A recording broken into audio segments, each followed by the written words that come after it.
I'm Mari. Hope you're having a good day, and I hope this video makes today just a little bit better. All right, so today we are going to be watching the cost of Concordia. I was really nervous to say that. I didn't know how to say that for a moment ago. But this is by Internet Historian. I've never watched anything from Internet Historian before. A lot of you have asked me in the comments to watch something from Internet Historian, so we're finally doing it today. Let's see what this video is going to be about. The following is satire and journalistic in nature. All images and media have been sourced from public records, and special care has been taken to censor names, faces, special location records, and personal information of those featured to protect their privacy. Names of individuals mentioned in this video to meet the criteria public figures care has still been taken to keep any information about these individuals private. The following... You muted too fast and I couldn't read it. Now I don't know. Mr. Concordia, ship of dreams. It's been 8 years. Okay. I can still smell the buffets from their 5 restaurants. The casino and 3-story theater had hardly been used. The gym, the day spa. The gym. The sheets in 1,500 luxurious cabins hadn't even been slept in. Costa Concordia cost $570 million to build. And you could tell. You could really tell. That sounds awesome.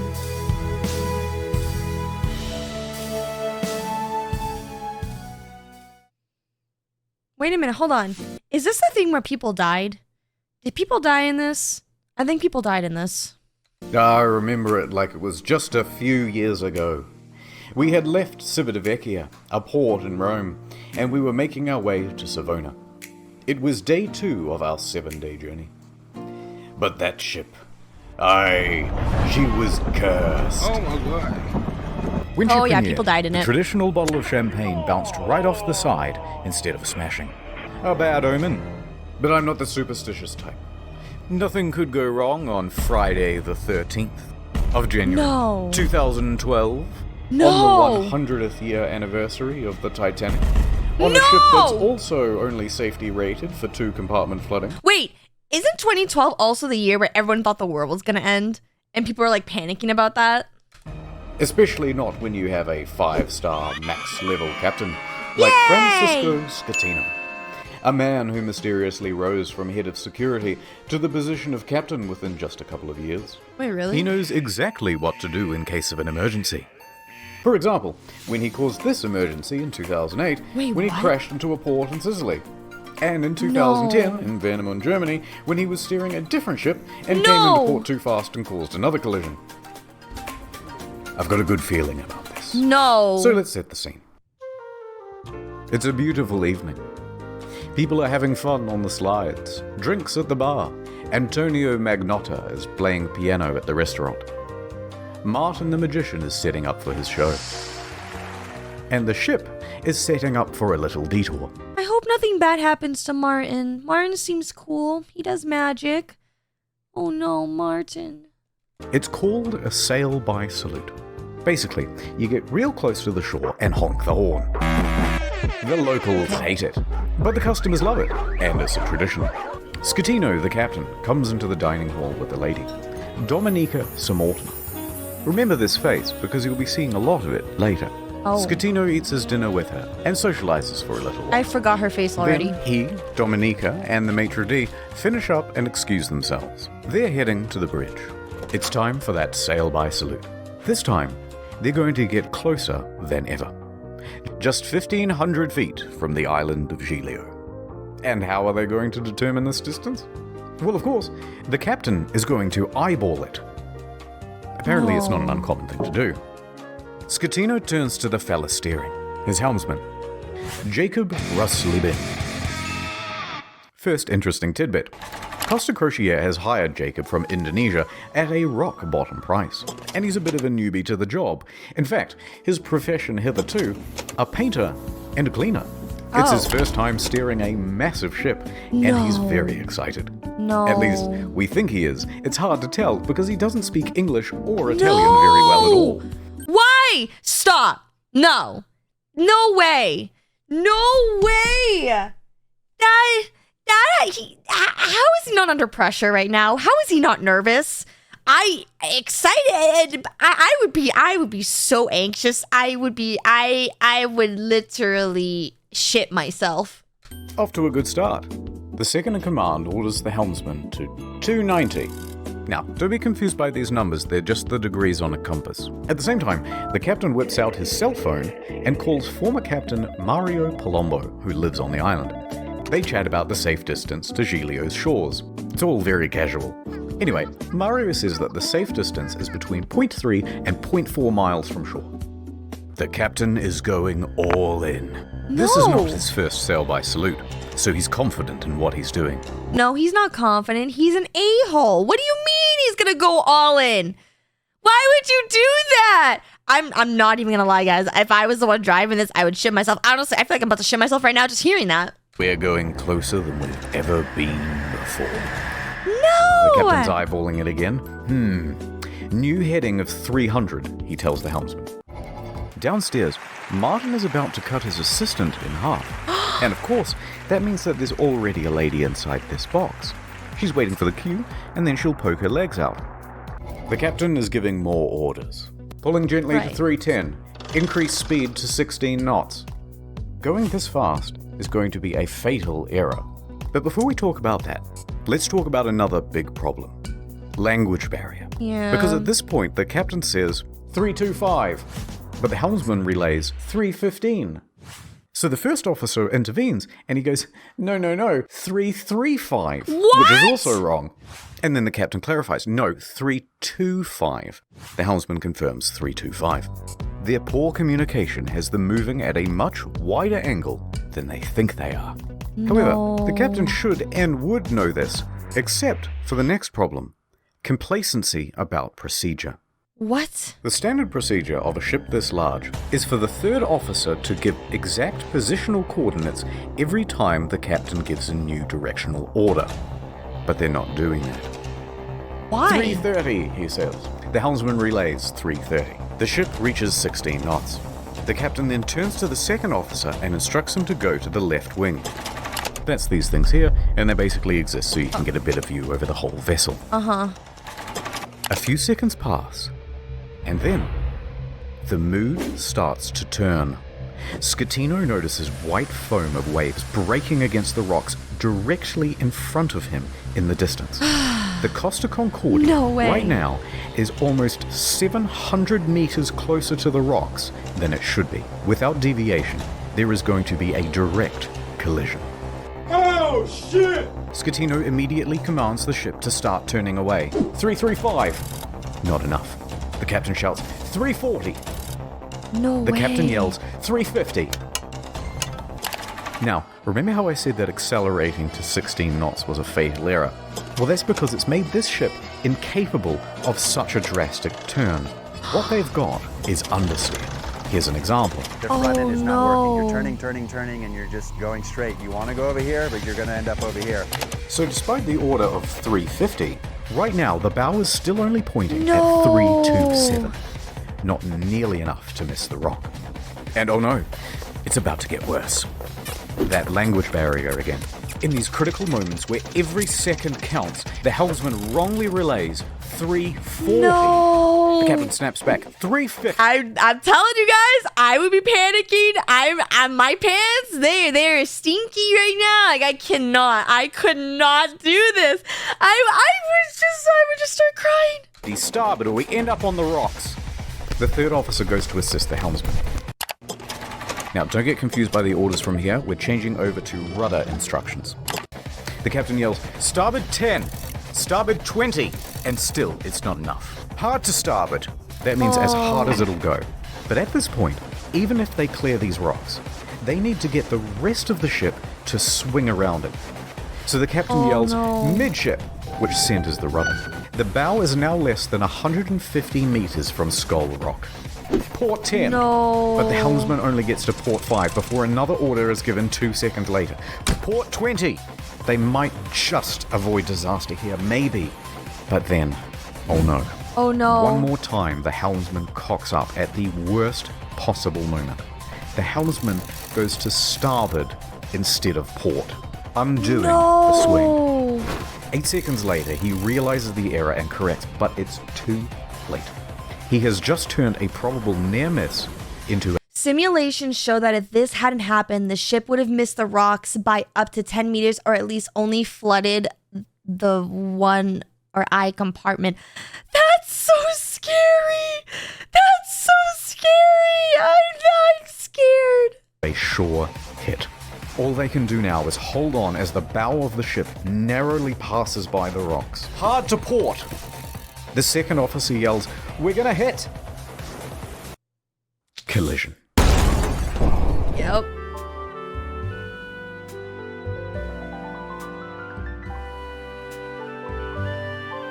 That's so scary. Not the pasta and the olive oil and the wine. Yeah, everyone on that ship felt that. Oh, man. Why is there so much pasta? Was everyone just slacking and eating?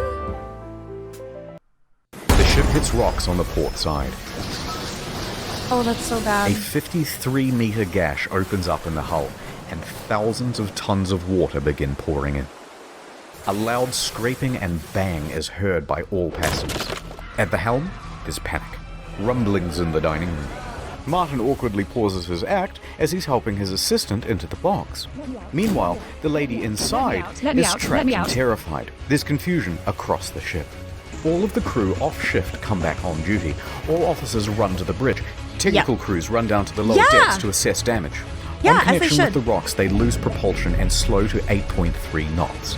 And they are now adrift. Close the watertight doors at stern. That's Enormous bad. volumes of water are pouring in.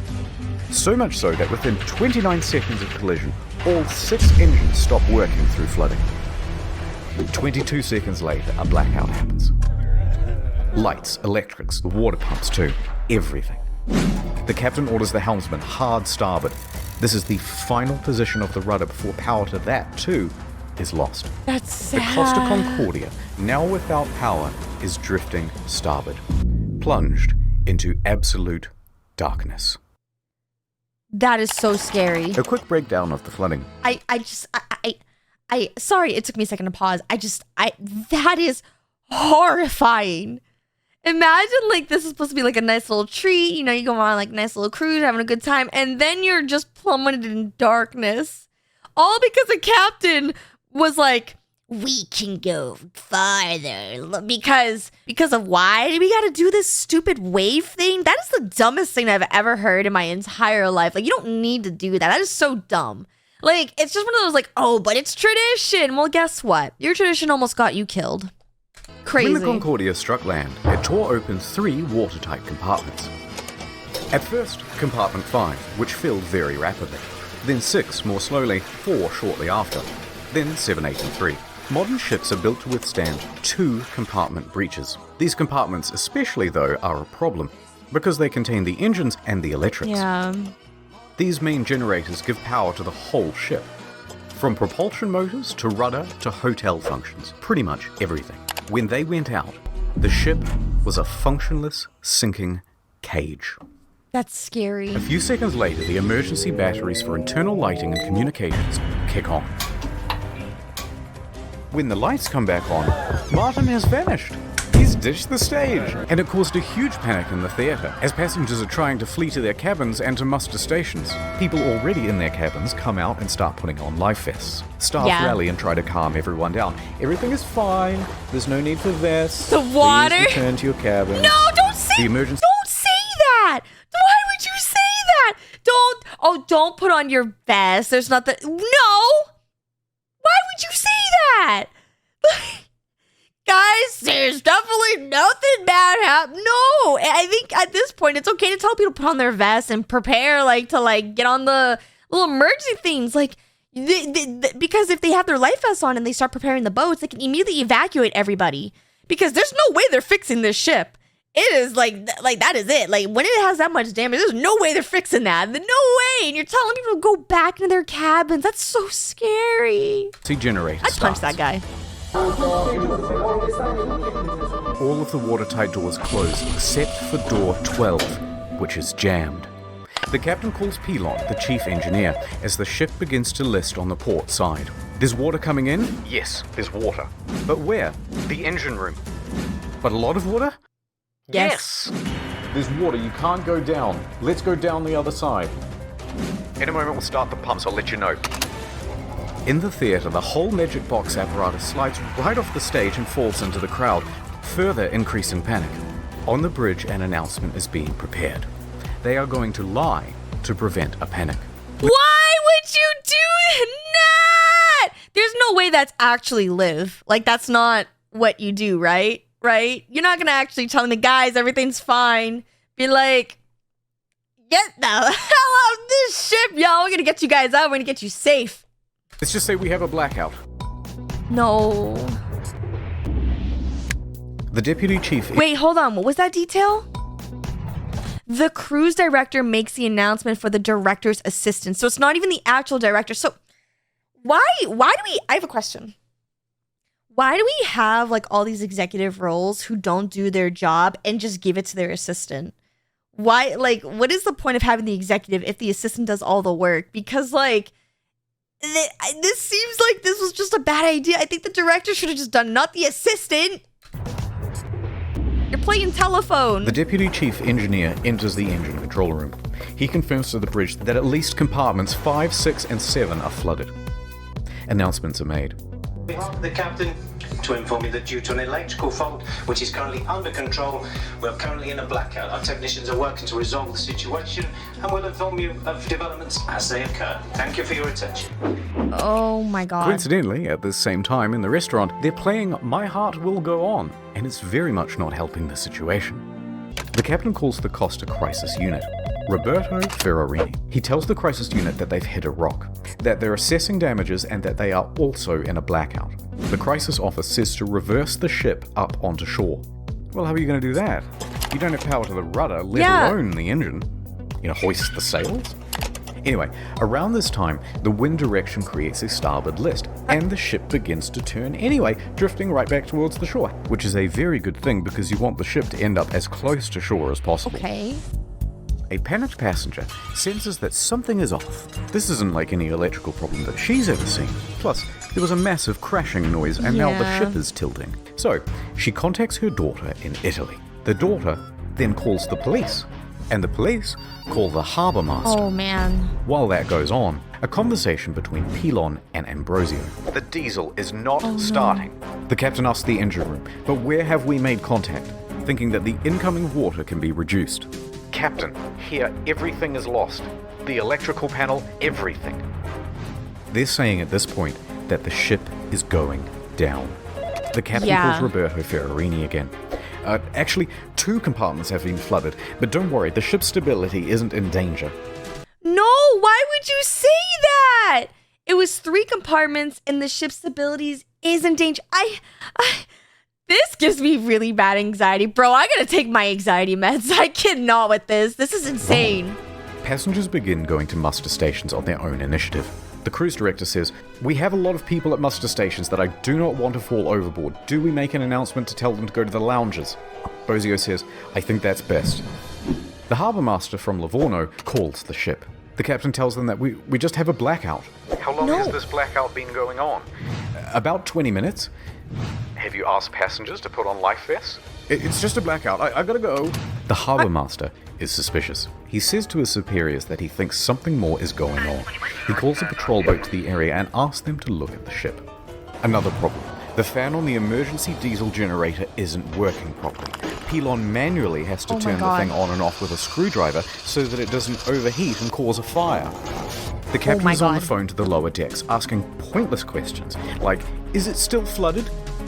Yes it is. The captain is essentially in denial of the situation. The harbour master calls again. Finally, he says, the ship is taking on water through an opening in the left side and the ship is listing. He qualifies with, no one dead or injured. The harbour master asks if he needs help. What? He qualifies with, no. That is not... He's lying. That is not something he can know. No one dead or injured. The harbour master asks if he needs help. just a tugboat, when in reality, they need a full rescue. With 3 compartments flooded, the captain finally realizes that things are really bad, and they are not going to improve. The Coast Guard orders every event. You know what I really appreciate about this video so far? Is the fact that it's telling us the time while all this is happening. Like, kudos to Internet Historian. I've never watched this man's content before, but kudos to him for taking the meticulous detail of breaking down each and every minute. Because in these kind of situations, each and every second matters the most of what is happening. Like literally remember we're in the beginning of the video, we talked about the 8 seconds of error that caused them to hit those rocks. Literal seconds. And that's why it's so important to make sure you know what to do in crucial moments like this. This is so insane. Ship to the sea. Meanwhile, up with the passengers, the cruise director's assistant says, everything's under control. Please return to your cabins or hang about in the lounges, no problem. She said this despite knowing it was wrong and that it further endangered lives. Most passengers at this point, though, aren't listening to this nonsense, and they're busy figuring out how to abandon ship. Bang, bang, bang, bang, bang, bang, bang. Local television has already picked up the story, and they begin broadcasting live radio feed from the bridge. Captain, the passengers are going on board the boats. Okay, let them go to shore. So then general emergency? Wait, let me talk to Pharaoh. Wait, hold on, let what? them go to shore. So then general emergency? Yes, it's an emergency. Let them go on the. Why are you not? I'm getting so mad. Like, why can't you just let them go to shore? Is there safety? I can't. Wait, let me talk to Ferrarini. Oh my god. We risk the emergency generators that do not have cooling. It has cooling problems, 100 degrees. The cooling fan has stopped. Pilon calls the bridge and tells the safety officer they need to evacuate. The safety officer relays this to the captain, but after no response, he orders the engine room to evacuate on his own. The captain says, no, stay. We're leaving. So what do? General emergency? Yes! The captain tells Ferrarini that he's abandoning ship. Abandon ship. Another announcement is made. Ladies and gentlemen, your attention please. The situation is under control. Please remain calm. But at this time, proceed to your muster station. They're located outside on deck 4. The Livorno Coast Guard calls again. The captain declares distress. The Coast Guard officially calls for rescue operations. They contact Pietro Mille, the helicopter base commander, who then calls in every available pilot as he rushes down to the helicopter base. Pilon shuts down the emergency generator for the final time. The first rescue vessel arrives. By this point, the lifeboats are already going. Luckily, the ship is very close to shore. Oh, perhaps too close to shore. Oh, no. The ship forcefully runs aground, creating an uneven center of gravity. Oh no. And it begins heavily listing starboard. The captain issues a general emergency on board. The announcement to abandon ship is finally called and alarms ring out. And with that comes panic. And now that they're listing... You know why this is really bad? Because if it's tipping and everyone's going over to the lifeboats or like the rescue stuff, guess what's going to happen? It's going to tip more. So if you were in the first of line, you're lucky. You made it out. If you were still waiting and adding weight to the side, bro, this is so scary. With many of the lifeboats too awkwardly positioned to enter the water, there aren't enough readily available and they have to start going back and forth to the shore, picking people up and dropping them off. The patrol boats report to the Livorno harbour master that the ship has run aground and is listing heavily. So the harbour master asks the captain about it, and the captain says, no, the ship is still floating. In fact, we're trying to maneuver it onto the shore. Fire him! They know he's lying. Hold on, I'm reversing it. Beep, beep, beep, beep, beep. The captain then says to bottom out the starboard anchor. So they drop out the anchors, but let out too much chain, effectively rendering them useless. How do you do that? How do you have that much incompetency to do that? You had... Oh my god! I'm mauling. I'm actually mauling. Oh my god. The deputy mayor of Giglio, Mario Pellegrini, and tobacco shop owner Giovanni Rossi arrive at the harbour. They watch the scene unfold. As the first of the lifeboats arrive on shore, the deputy mayor takes the initiative and races to board one of the lifeboats, returning to the ship, and starts trying to find someone in charge. He gives up and starts helping passengers. Scatino tells everyone to leave and take radios, but not before changing out of his uniform and into a nice suit. Priorities. Dimitri Christidis and Silvia Koronica leave with him. The maitre d' and Sir Morton both get out of there. By this point, approximately 300 people are still on the ship. Millet reaches the helicopter base. The first helicopter, a slow-moving Augusta Bell, was already rising from the tarmac for the hour-long flight south. Oh, they're trying their best. Ozio is the last crew member left on the bridge, coordinating evacuation. He then leaves to help passengers board lifeboats. The bridge is now abandoned. And then, the ship's black box stops working. Apparently there were technical problems with it. That means, from here, things are going to get a little foggy in detail. Oh, because they can't record and oh my god. That is actually horrifying. There's still 200 people left and there's going to be some data that gets lost and not... Oh no. Guys, I'm going to try not to cry. This is sad. A while later, rescue helicopters arrive, but they're struggling to find the ship because they're expecting it to still be well above water. Passengers are scaling down the port side by ladder as lifeboats return to pick them up. That's so scary. No joke. Oh my goodness. It was no joking, amor.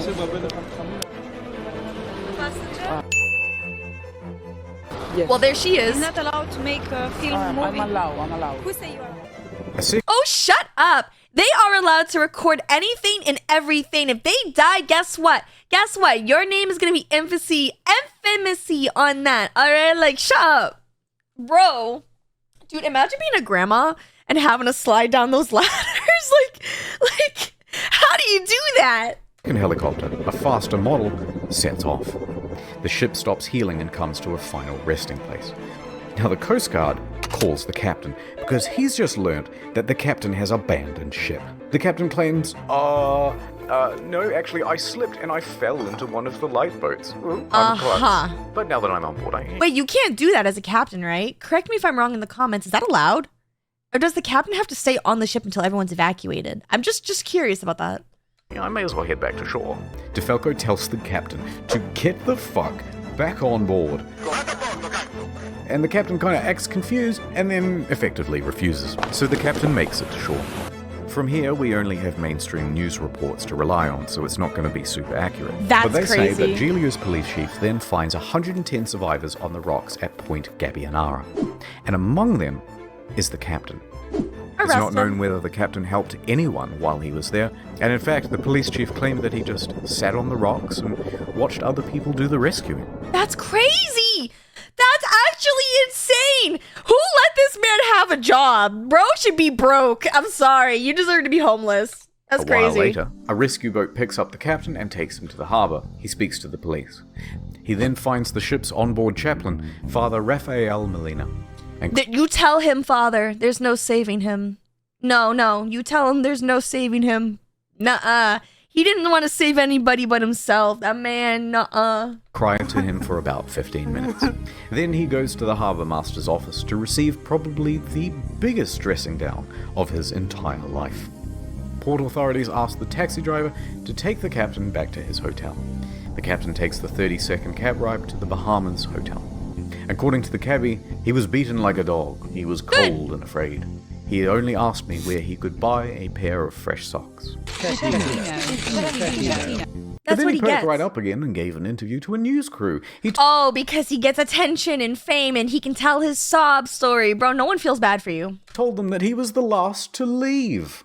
The captain is usually the last to abandon ship. What happened to captain? There's still people on the stupid ship while they're doing the interview. And he's lying! They're recording it live, bro! We were the last to leave the ship. All they Liar! say, they rescue a search for people on the ship. On Sunday morning, a South Korean couple is found in their cabin, safe but shivering. They had slept through the crash and woke up unable to exit their cabin. No way! No way! How do you sleep through that? How did you sleep through that? That's actually crazy. The last survivor, Manrico Giampandroni, was found with a broken leg. He was the cabin service director. In the end, 32 people died. The final body wasn't discovered until nearly 3 years later. A crew member, Russell Rebello, and it's believed that he died a hero helping passengers off the ship. That's a real hero. That's, you know, as sad as that is, at least he was doing his job trying to help people. And here's the thing. If everyone had just done their jobs correctly, like Russell did, I don't think anyone would have died. I honestly don't think anyone would have died if they just made the right call. And, I don't know, not driven straight to the shore. The Costa Concordia was the largest cruise ship disaster since the Titanic. And then there's the ship. This is what happens to a 110,000-ton cruise liner when it's left half rolled over in the ocean. Oh my God. That looks so sad. It's so liminal and desolate.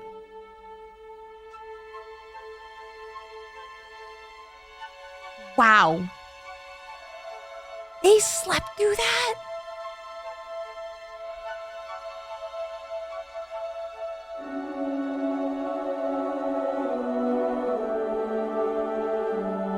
That's so sad.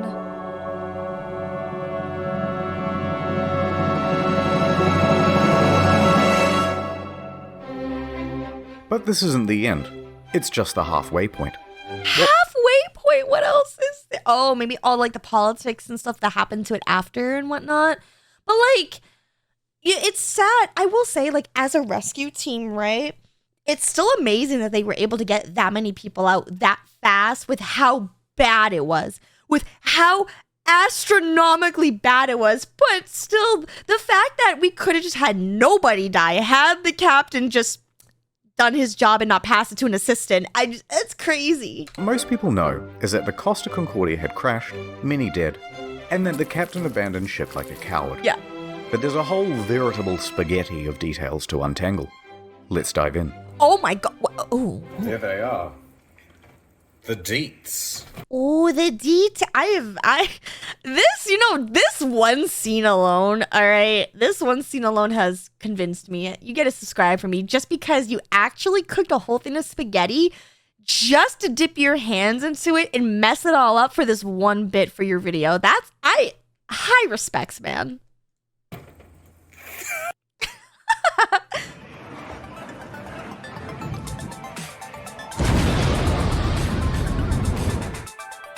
Looting?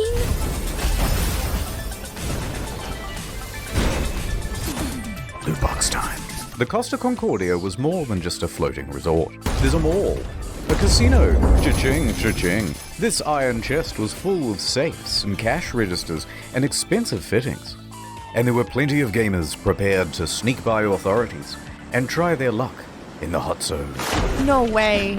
Within days, police divers reported that valuable items, once seen lying around the ship, were now missing. No way. High-end liquor, expensive furniture, dining sets, cash from the casino, cash registers, jewelry and display cabinets, safes, Japanese woodblock prints by famous 18th century artists, as well as the iconic bell, which hung from the bridge of the ship. It was never found. Who steals a big fuck-off bell? Even the server admins were getting involved. 4 divers who were part of the company contracted to refloat the Concordia were spotted on CCTV, sneaking out to the ship. A patrol boat was dispatched, and the men were caught inside the fancy suites with rucksacks full of stolen goods. The 4 men are charged with stealing and thieving and pinching. Later on, stolen as well as legitimate items found their way to Amazon and eBay. Chips from the casino, postcards, and cabin access cards became highly sought after souvenirs. It even has a watermark. So imagine people profiting off of your trauma. That's kind of crazy. And that's actually crazy. I wouldn't be surprised if I saw a listing on eBay being like, this was found from one of the 33 dead survivors, or blah, blah, blah. That's horrifying. An Australian guy even made a listing for the ship itself, What? advertising it as buyer to collect. And That's although so there weird. were plenty of bidders, eBay pulled the plug. No way that actually was a thing.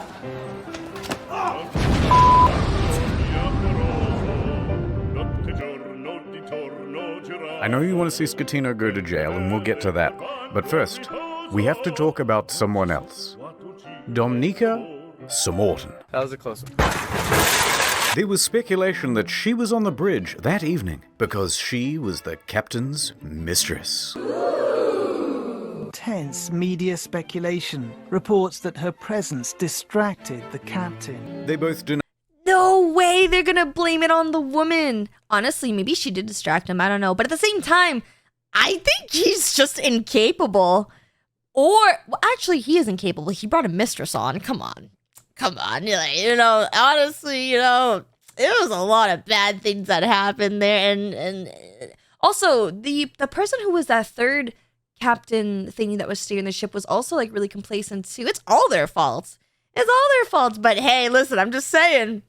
The captain's closet, all right? You don't want to enter. You never know what you might find. Wait, when he says mistress, does that mean the captain was married?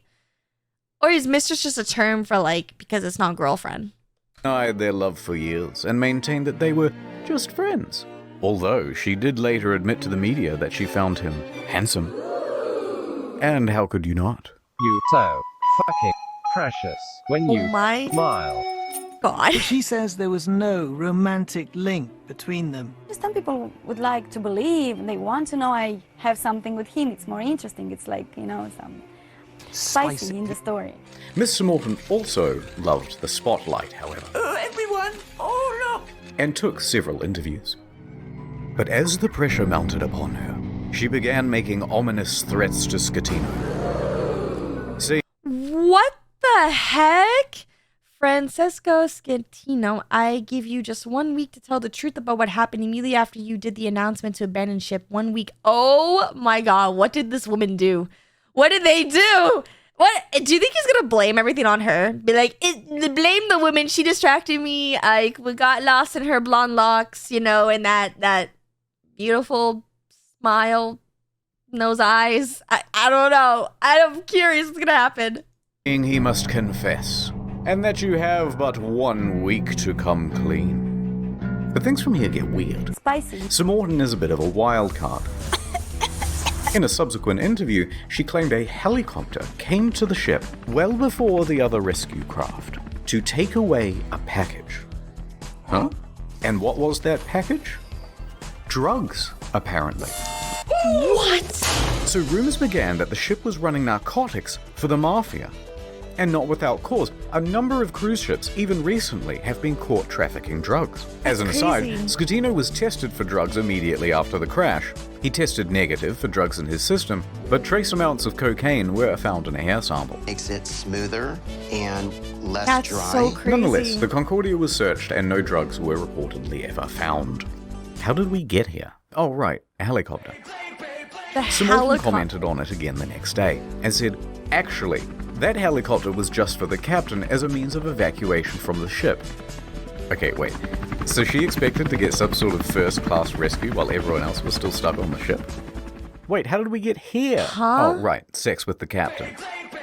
Divers were quick to head to the captain's cabin where they found Miss Sir Morton's lingerie and other articles of clothing as well as a makeup bag.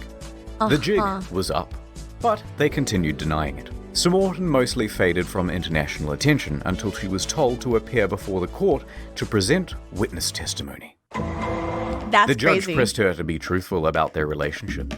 Wait, hold on. So, like, isn't there footage of her getting on a lifeboat, not a helicopter? And then she told people, oh, don't film that? Like, what about that piece of evidence? She would be held in contempt. Either tell me the truth or shut up. So finally, she admitted it. Yes, I had a sentimental relationship with the captain. Stop. But now, stop asking about my private life. She was indeed the captain's lover. What knew it. is up, Troubler Nation? No, cheated on his wife with C. Morton. Oh my God! She and There's no way they just did a Keemstar cameo. I cannot. That's too much. Now you've got to Scatino had been having an affair for several weeks. She also said that on the night she boarded, she didn't have a ticket. Ticket, please. And didn't need to pay because nobody questions you when you're the captain's lover. That's crazy. Naturally, she gave another confusing interview after leaving court. I want to say that today is the second time I die, because the first time I died in the night of the crash with my psychological brain and problems. And today I died the second time because, of course, people find out something that I try to hide. Subsequent to the trial, she used her fame in Moldova to become a political activist, often appearing on television and radio and in articles covering protests, accompanied by pictures of her being arrested by police.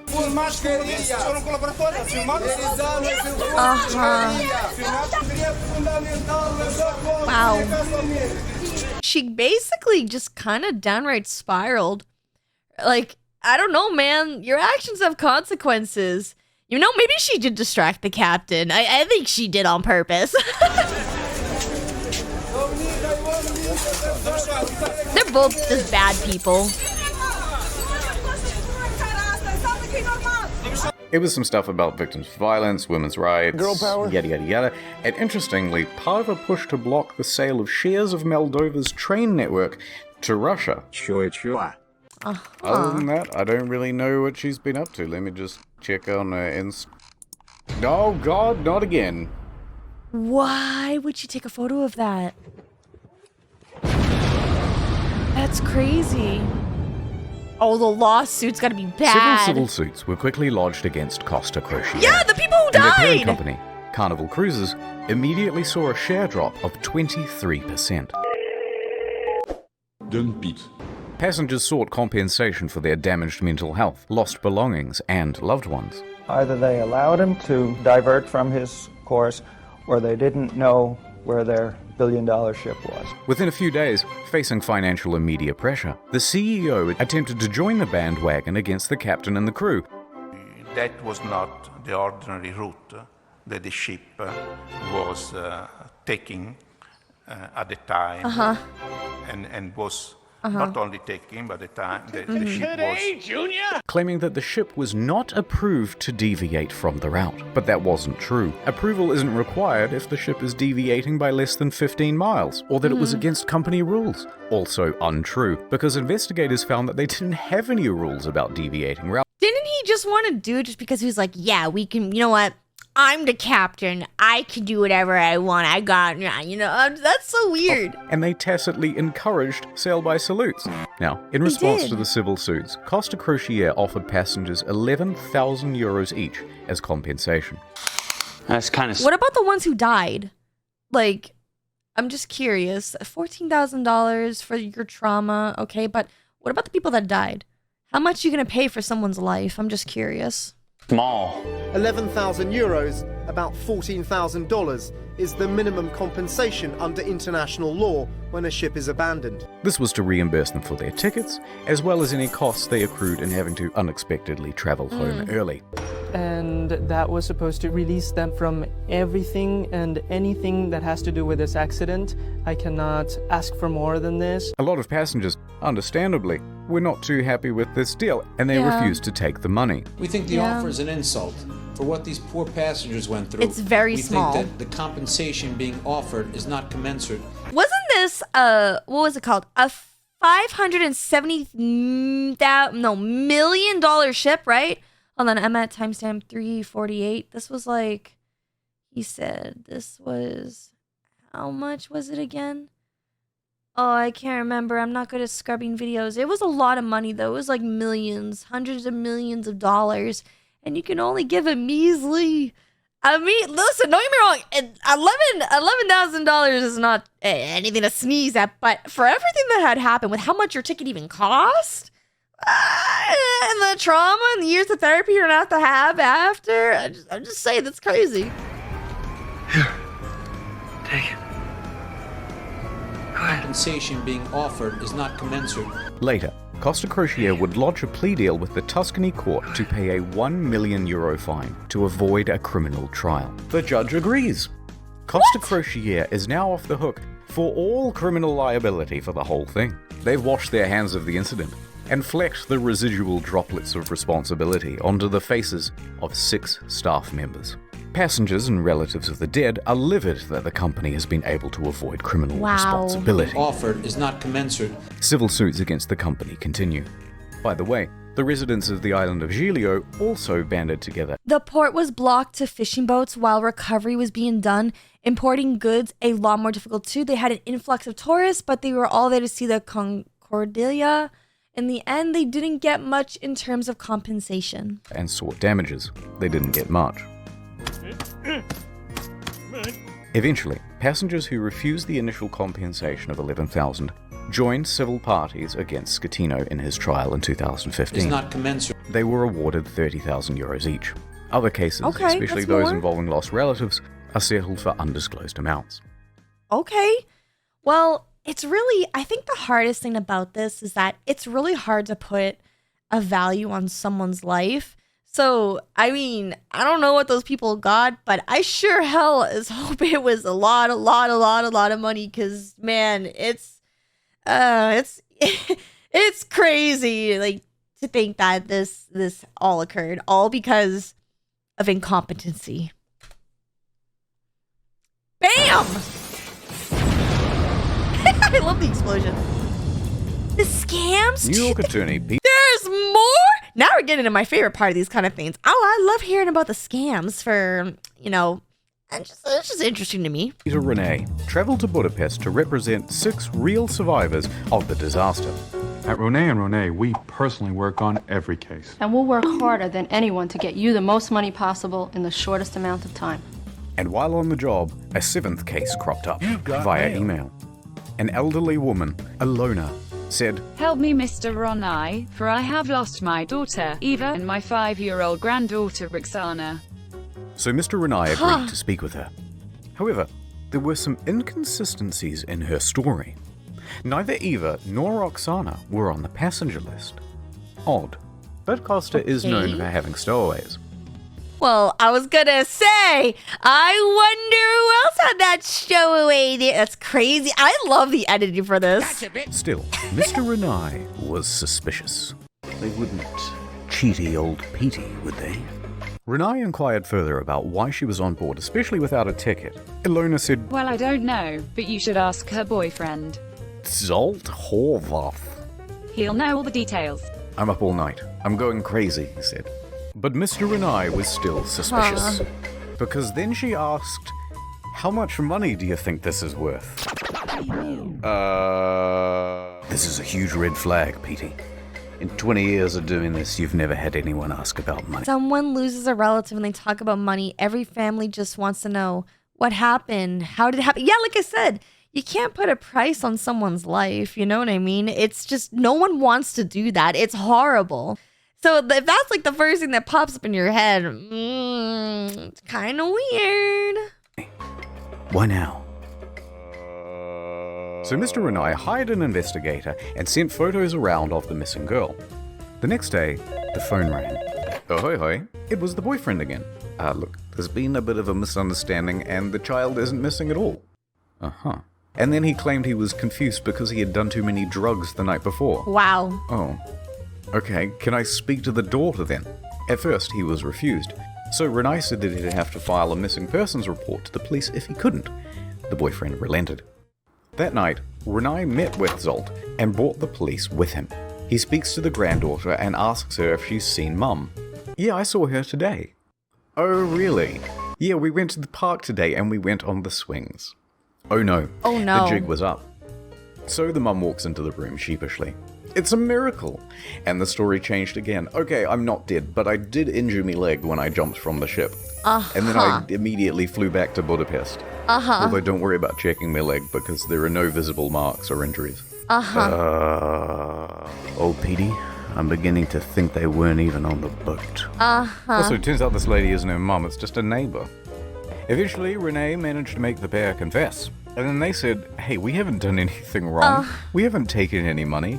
And in the end, it looks like there'll be no criminal punishment for the scam, because Hungary, a former communist country, has no laws against insurance fraud on the books. What? The law firm that never sleeps, call 1-800-664. That's just crazy. Oh, that's a bad idea. Oh, that's a very bad idea. Oh, no. Oh, my God. Mario, would you teach me some Italian? Oh, of course.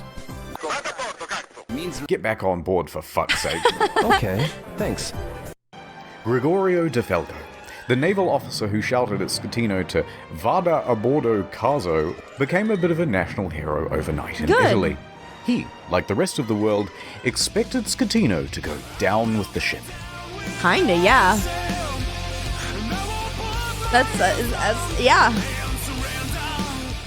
And when the captain chickened out, De Falco was there to admonish him.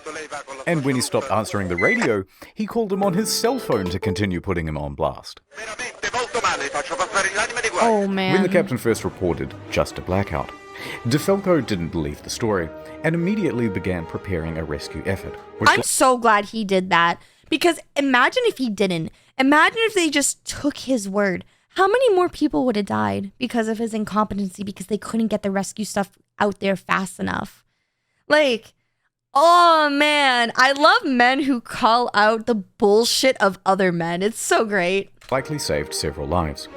His actions were applauded by most Italians who were tired of their public servants being corrupt and avoiding responsibility. Accordingly, shirts sporting "Vada a bordo caso" were being printed by the end of the week, others setting it as their phone's ringtone. But then, in September 2014, without warning, De Falco was transferred to an admin role in the Coast Guard. Hear what I said? He'd been demoted. De Falco said that he had been passed up for promotion, that he had also not been told which admin office he was even being transferred to, and that it all effectively cancelled 10 years of his career. Why? De Falco was tres furioso, and there was public speculation that it was owing to bad blood between himself and Admiral Delano, his former boss. His status among the public overshadowed his superior in many ways. On the other hand, his boss said, no, it's part of a normal career progression for naval officers, and that he must show more maturity and professionalism to advance his career. Are you it's serious? Hard to know what's true in office politics, so let's leave that alone. And anyway, in 2018, De Falco said "Buenas noches, you later" to the Italian Navy to become a politician. In March that year, he was elected to the Italian Senate, serving as a member for Livorno. He still serves there today. I'm the captain now. Alright. What an interesting side story on the whole, like, development of this. Like, that's crazy.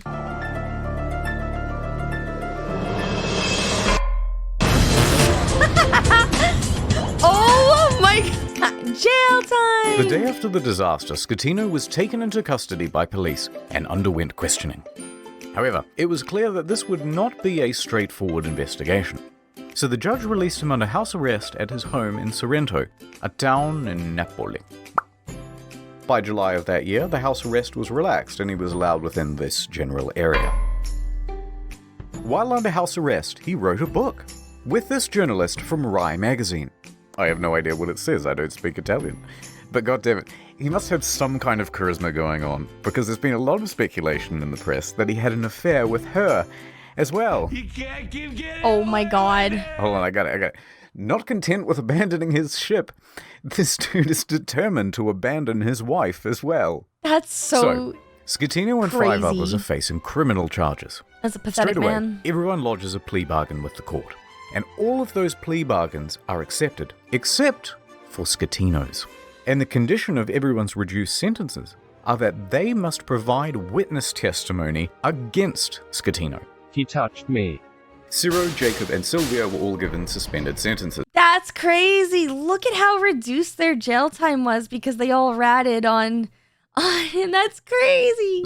Roberto and Manrico are able to opt for community service or house arrest. Wow. Not a bad deal. A good deal. Good deal. And that meant that Schettino was now all on his own. Ciro, the first officer, was the first to give his testimony. On the witness stand, he claimed that Schettino was distracted by his mistress.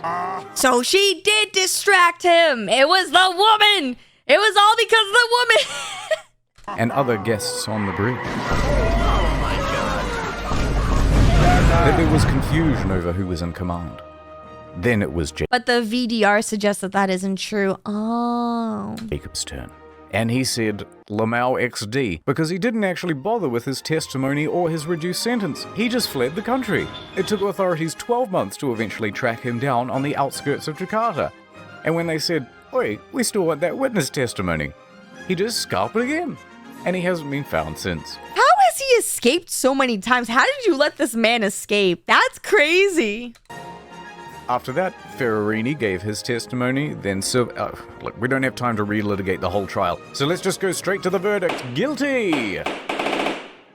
Schettino was found guilty of multiple manslaughter, causing a shipwreck, abandoning ship, and lying to authorities. Yeah. He is sentenced to 16 years and 1 month in prison.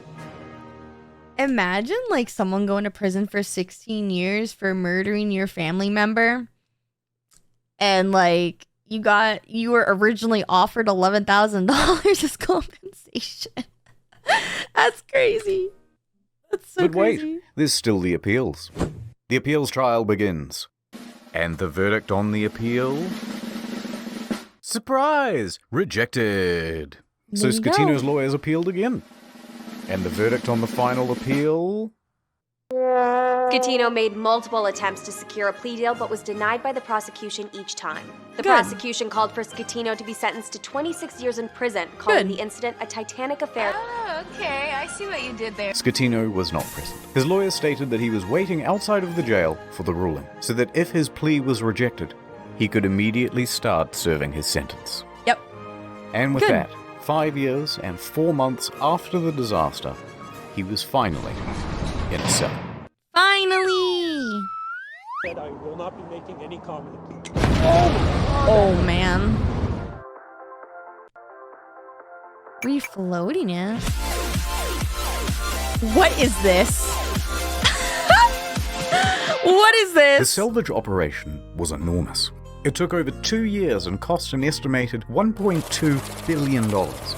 Beginning in early 2012, they first spent 2 months pumping fuel from the ship's tanks. At the same time, they had to pump seawater in so that the balance wasn't affected and the ship didn't slide around. In early 2013, a platform was built under the ship to prevent it from falling further. Sponsons were then attached to the sides of the ship and cables attached to the underwater platform.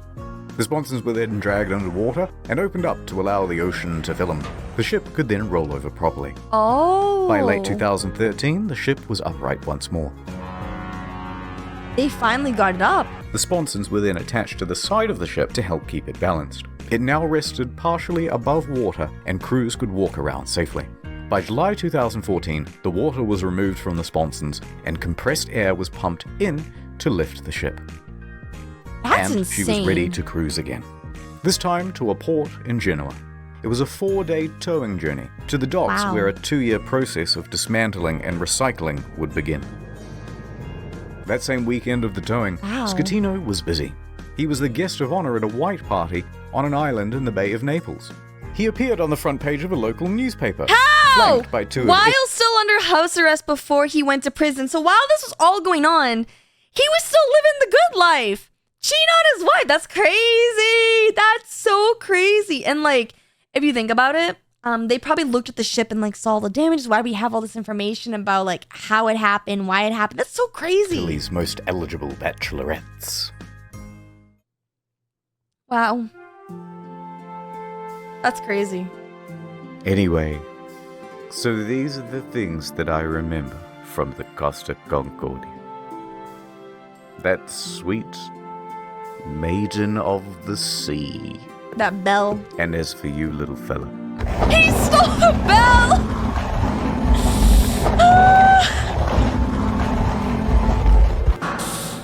It's time to return you from whence you came. He stole the bell, guys! He stole the bell! That's so funny. 6 quick things. 1. NordVPN, good product, check them out. Number 2. There's a new video on the second channel. You probably didn't see it because it was temporarily restricted. Now it's not. Enjoy.